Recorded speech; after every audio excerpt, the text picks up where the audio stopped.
स्वागत है आप सभी का हमारे साथ इस खास वीडियो में, जिसमें हम बात करने जा रहे हैं वीकली राशिफल की। मेष राशि की यहाँ हम बात कर रहे हैं 3 अगस्त से लेकर और 9 अगस्त तक। ये वीक आपके लिए बहुत खास रहने वाला है। देखिए, यहाँ जो आपके लॉर्ड हैं मंगल, वो तो बदल चुके हैं 2 तारीख को। साथ ही यहाँ ग्रहों के राजकुमार बुध भी अपना राशि परिवर्तन करेंगे और 5 तारीख को बुध जो मिथुन में चल रहे हैं निकलकर और कर्क में प्रवेश कर जाएंगे। आपके सुख भाव में दो ग्रह सूर्य और गुरु विद्यमान है। 5 तारीख को यहाँ बुध भी आ जाएंगे। लग्जरी बढ़ने वाली है, इनकम यहाँ पर आपकी बढ़ने वाली है, आय के नए स्रोत आपके खुलने वाले हैं, क्योंकि बुध जो है व्यापार के, बुद्धि के देवता सीधे आपके कर्म क्षेत्र को देख रहे हैं। तो स्थितियां आपके लिए बेहतर रहने वाली हैं और ये समय भी आपके लिए काफी लाभकारी रहेगा आपके कर्म क्षेत्र में, आपके धन की स्थिति को लेकर। लेकिन देखिए, जब भी हम साप्ताहिक राशिफल की बात करते हैं, मून बहुत ज्यादा इंपॉर्टेंट होता है।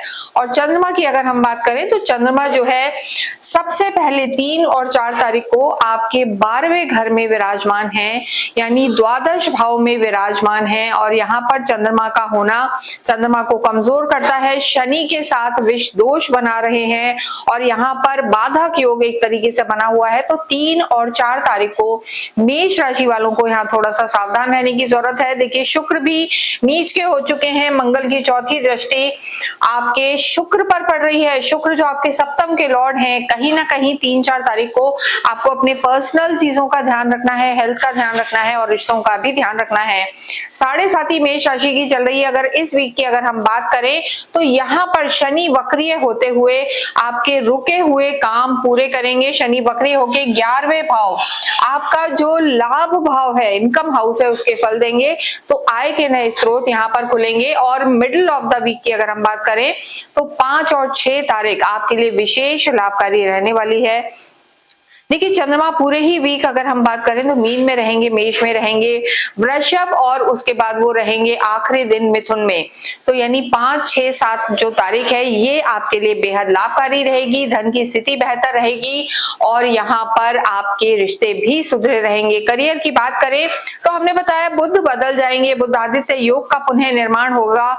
किसी भी रूप में अगर मेष राशि वाले कम्युनिकेशन से रिलेटेड कार्य करते हैं, एग्रीकल्चर से जुड़े हुए हैं, सरकारी क्षेत्रों में काम करते हैं, फाइनेंस का आपका काम है और इसके साथ साथ एनालिटिकल कोई काम करते हैं, ट्रेडिंग करते हैं, स्पेक्युलेटिव चीजें करते हैं, तो यकीन माने ये वीक आपके लिए बेहद लाभकारी रहने वाला है। इसके साथ ही शनि भी वक्रीय हैं और देखिए, जब शनि वक्रीय हैं तो यानी 7.5 का प्रभाव कम है। ऐसी स्थिति में ऑयल, पेट्रोल, गैसेस से जुड़े हुए कार्य करते हैं, कंस्ट्रक्शन से रिलेटेड कार्य है, तो इन सब कार्यों में यहाँ पर मेष राशि को सफलता मिलने वाली है। स्थितियां आपकी बेहतर रहेंगी। गवर्नमेंट से रिलेटेड आपका काम है, क्योंकि देखिए सूर्य की दृष्टि है आपके कर्म क्षेत्र पर, हालांकि शनि का घर है और यहाँ बुध आके भी दृष्टि देंगे। तो ऐसी स्थिति में अगर हम कार्य क्षेत्र की बात करें तो मान सम्मान आपको मिलने वाला है और आपकी ग्रोथ यहाँ पर निश्चित रूप से होने वाली है।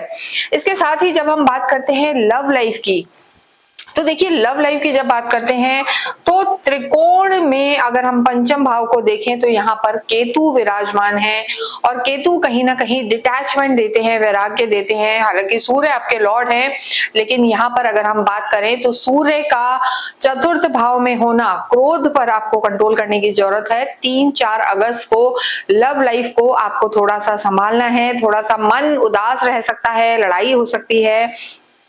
लेकिन जो 5, 6 और 7 तारीख है ये स्थिति आपकी यहाँ पर बेहतर रहने वाली है। स्थितियां आपके लिए अच्छी रहेंगी और आगे आपके रिश्ते सुधरेंगे।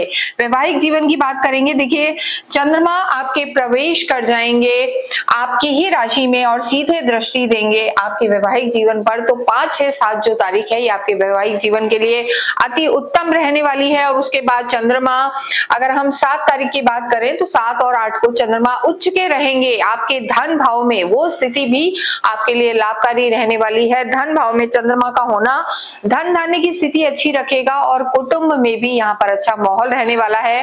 तो मेष राशि के लिए यहाँ पर हम कहेंगे कि शुरू के 2 दिन अगर हम छोड़ दें तो आपके रिश्ते भी बेहतर होंगे, लव लाइफ भी बेहतर होगी और वैवाहिक जीवन में भी एक सुकून रहेगा। घर में सोशलाइजिंग बढ़ेगी और घर में एक अच्छा माहौल यहाँ पर रहने वाला है। लेकिन शुरू के 2 दिन आपको क्रोध से बचना है। मंगल आपके लॉर्ड होते हैं तो इस स्थिति का आपको ध्यान रख के चलना है। एजुकेशन की जब बात करते हैं तो देखिए सूर्य की स्थिति अच्छी है। सरकारी क्षेत्रों से रिलेटेड एग्जाम की तैयारी कर रहे हैं तो सफलता आपको मिल सकती है। लेकिन मेष राशि वालों के लिए हम जरूर कहेंगे कि जो हफ्ते की शुरुआत है और वहां पर चंद्रमा वीक है, शनि के साथ है, विष दोष बना हुआ है और मंगल की दृष्टि आपके शुक्र पर है। तो ऐसे में कहीं ना कहीं मन में भटकाव स्टूडेंट्स के रह सकता है। केतु के पंचम भाव में होने के कारण कुछ ना कुछ स्विच करने की सोचेंगे, चेंजेस आप सोचेंगे तो वहां पर आपको थोड़ा सा फोकस्ड रहने की जरूरत है। हालांकि बुध और सूर्य का जो बुध आदित्य योग है ये आपकी बुद्धि को तेज रखेगा और सरकारी क्षेत्रों में यहाँ पर लाभ दिलवाएगा। धन की स्थिति की बात करें, देखिए चाहे सप्तम हो या धनेश हो, दोनों ही शुक्र हैं और शुक्र इस समय कमजोर स्थिति में आ गए हैं, छठे घर में आ गए हैं। तो यहाँ पर आपको अननेसेसरी के खर्चों से बचना है। फोमो जिसे कहते हैं, देखा दाखी में आके खर्चे नहीं करने हैं और यहाँ पर बहुत जरूरी है कि आप किसी भी रूप में पैसे का अपव्यय ना करें। लेकिन अगर आप किसी भी रूप में चैरिटी करते हैं तो स्थिति आपके लिए बेहतर रखेंगी। लेकिन देखिए मेष राशि के लिए हमने कहा है कि जो धन भाव की स्थिति है या आय की स्थिति है या बुध और सूर्य की स्थिति है ये आपकी इनकम को बढ़ाने वाली है। और मिडिल ऑफ द वीक में चंद्रमा आपके सप्तम भाव को देखेंगे, यहाँ पर पार्टनरशिप से लाभ होगा, डे टू डे की इनकम बढ़ेगी। उसके बाद चंद्रमा उच्च के होकर धन भाव में आकर भी धन की स्थिति को संभालेंगे। तो स्थितियां यहाँ पर बेहतर हैं। अगर हम स्वास्थ्य की बात करें तो देखिए स्वास्थ्य की दृष्टि से शनि चंद्रमा का जो योग बन रहा है ये आपको मानसिक तनाव दे सकता है। 3 और 4 तारीख को आपको अपने स्वास्थ्य का ध्यान रखना है। नींद में थोड़ी सी परेशानी आपको आ सकती है, आइसोलेटेड फील कर सकते हैं।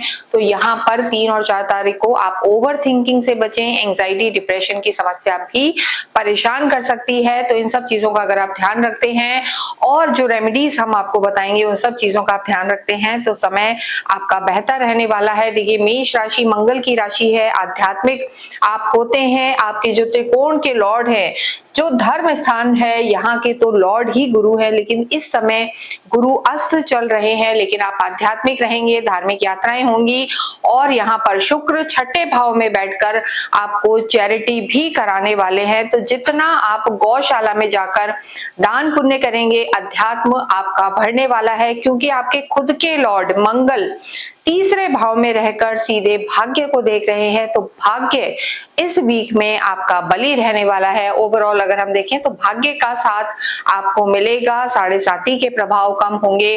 लेकिन शनि आपकी कुंडली में कैसा है इस पर बहुत कुछ निर्भर करता है। शनि अगर छठे, 8वें, 12वें में है तो थोड़ा सा मानसिक तनाव आपको रह सकता है। लेकिन करियर की स्थिति अगर हम देखें तो चंद्रमा उच्च के होकर और आप ही की राशि में होकर इस जो वीक में अगर हम कहें तो आय को आपकी बढ़ाने वाले होंगे। ये स्थिति आपके लिए बेहतर रहने वाली है। देखिए आपको पूरे ही समय हनुमान चालीसा का पाठ करना चाहिए। सावन का महीना चल रहा है तो आपको अवश्य ही काले तिल मिलाकर शिवलिंग पर अभिषेक जरूर करना चाहिए और ओम नमः शिवाय का जप करना आपकी परेशानियों को दूर करेगा। इसके साथ ही इस वीडियो को हम यहीं समाप्त करते हैं। कमेंट बॉक्स में ओम नमः शिवाय अवश्य लिखें।